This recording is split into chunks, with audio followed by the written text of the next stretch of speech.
We want to know the variance between the pre and post job budget. Yeah, that makes sense.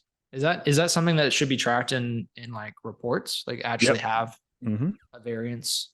Yeah, we want to How is that know like how a variance? How does you'll just that track?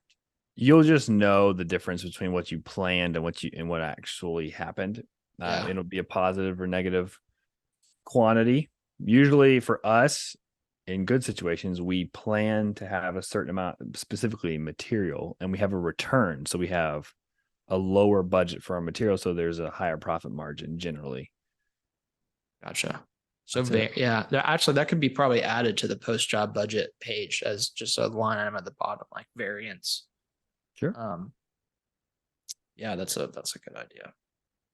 Should on the pre-job budget, so we have numbers now that are automatically being calculated for quoted and quoted and signed revenue from quotes.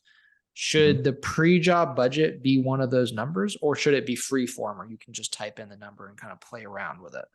You definitely want to be able to freeform that probably. Okay. So the post-job budget is limited to payments. So like yeah, that should be that's accurate to the has to be to the accurate penny. to what payments have been recorded, even if they're manually added payments.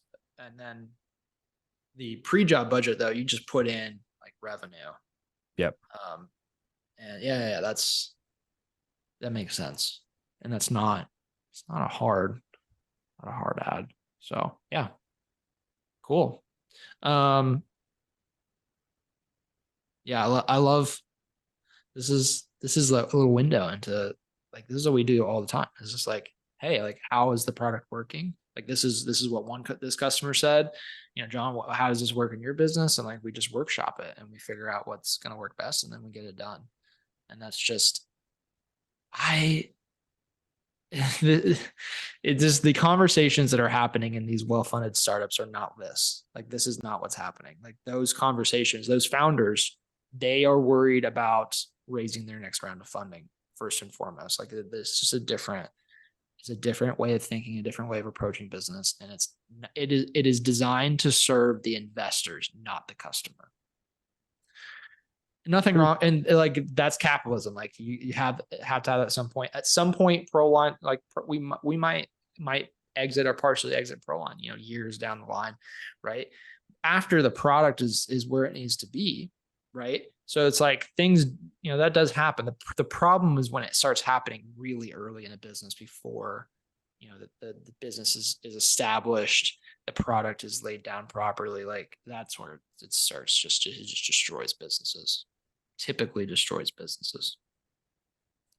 It's true, but the end customer always chooses, and it's because of there's a software term stickiness of CRMs, because it's your platform and it's so painful to switch CRMs. Some other CRMs specifically get to stay around because either there's no other really there's not a really big difference between kind of the 5 major CRMs that we're seeing in the roofing space. And it's really painful to switch. So they're able to get away with it, essentially having an inferior product, or a product doesn't really help you, that you're paying for hundreds or thousands of dollars a month to have. Yeah.